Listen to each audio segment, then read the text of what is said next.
complicated is often associated with relationships nowadays. Well, my story is too. After being married for over 28 years, I look back and wonder if I persevered out of stupidity or out of duty. It's complicated, but I'll let you decide. I married my husband in 1994 in Illinois. I was 33. Do the math later. He's 14 years my senior, and we wanted children. He was smitten with me from the start. But he had a few major flaws that I figured I could overlook and fix because that's what women think they can do. Am I right? 1, he would frequently fall into a submissive mode that I did not like. I see relationships as partnerships. He needed to man up like I wanted. When I spoke, it was always turned into the final word. I needed his contributions. I made all the decisions for our family. I negotiated cars and homes. I was a man, the woman, the husband, the wife, the father, and the mother. A lot. I'm a type A personality, and I wanted someone to challenge me. That was a red flag. 2, he was a hoarder. I'm not talking about a few extra things in his house. His house looked like a messy warehouse. The guest room was stacked with boxes with a thin walking path to a small twin bed where he slept because his big bed in his bedroom was covered with boxes and his surrounding floor space was overrun with them too. The kitchen was heavily decorated with boxes as well. An opened mail was left on the stovetop, to which, according to him, caused a small fire one time. When we went places, he was like Spider-Man. He mysteriously picked up papers and they stuck to his hands, and he added them to his piles at home. Another red flag. 3, he had a tough time making decisions. I'm not sure if it was because he didn't want to disappoint or he honestly didn't know how to make decisions. As for me, I can make a decision immediately. Where do you want to go eat? Outback. Where do you want to go on your next vacation? Bobsledding in Utah. Now, if you ask him, he'd throw the question back at you. And if you gave him an option, he'd like them both. Honey, would you like to have chicken or steak for dinner?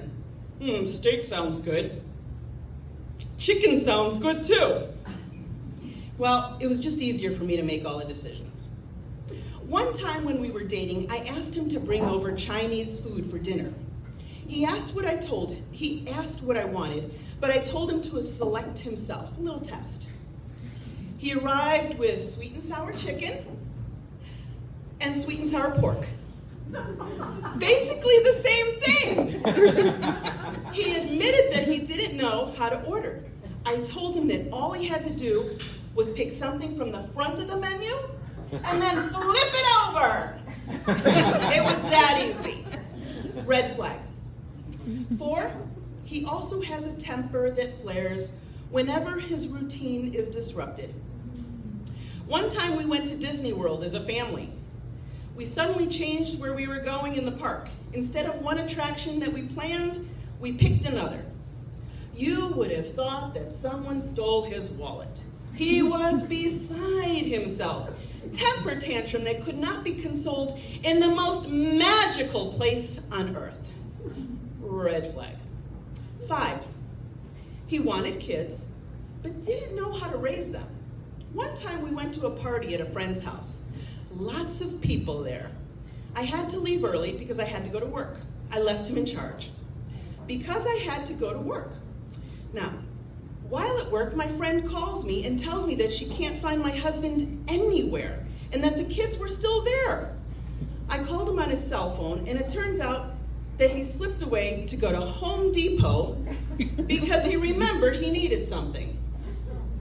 I asked about the kids, and he said they were fine because they're with my friends. He never bothered telling my friend that he was slipping out. He just disappeared. 6, he obsesses over stories and loves to repeat them to the nth degree of detail. One time we were on a road trip. I was driving, and I needed him to keep me awake. I needed some sort of conversation. So what does he do? He begins to tell me about a movie he saw recently with great detail. The guy opened his front door quietly, had on a red plaid shirt with blue striped tie, old blue jeans. Walked slowly towards the dining room in the back of the house. Woman with long brown hair, floral dress, and cowboy boots was sitting at the table. I'm like, oh my God, I'm never going to stay awake. And he has this deep voice, and it sounded like a bedtime story. So after several attempts to tell him that I just needed the bottom line, the synopsis, he continued with the details. I finally yelled, "Shut up!" That woke me up enough to finish driving. There are more and more flaws, but you don't want to see me up here crying. Just recently, about 3 years ago, I came across the divorce papers that he was served from his first marriage of less than 5 years. Now, I knew about this. He got married right out of college. He was single for almost 20 years before he met me. Red flag. He told me that the reason she left was that she found someone else. She knew she could do better. As I read the list of complaints for filing for divorce, it looked like a list of complaints I had of him. I read through that thoroughly. Check, check, check, check, check. I had grounds for divorce many times over, but instead I stuck it through. Now, I stuck with it because we have 2 fabulous children, and he was a good provider when he had a job. He was a decent man with a ton of flaws. Now, that's a conundrum, and that made the situation very complicated. How do you support yourself in a lifestyle that you're accustomed to on your own? How do you admit failure to your parents? As time went on, it became clear why I stayed. His family had a farm in Michigan, and when his parents passed, we moved to that farm and built a house. Within the year, I moved my parents in from Illinois so that I could take care of them in their aging years. Moving out of state was key since I had a brother that was robbing them blind. My dad passed in 2018, and we moved down to Tennessee in 2019, right after my mom passed. Once we were here, it was evident that my husband had dementia. After getting him tested, it was confirmed, and I immediately found a facility for him to move to. My dad didn't like him, so I believe that my dad orchestrated this from above so that I could finally live in peace. Now, it was complicated, but I've got to tell you, the last 2 years of our marriage have been the best years of all. Thank you.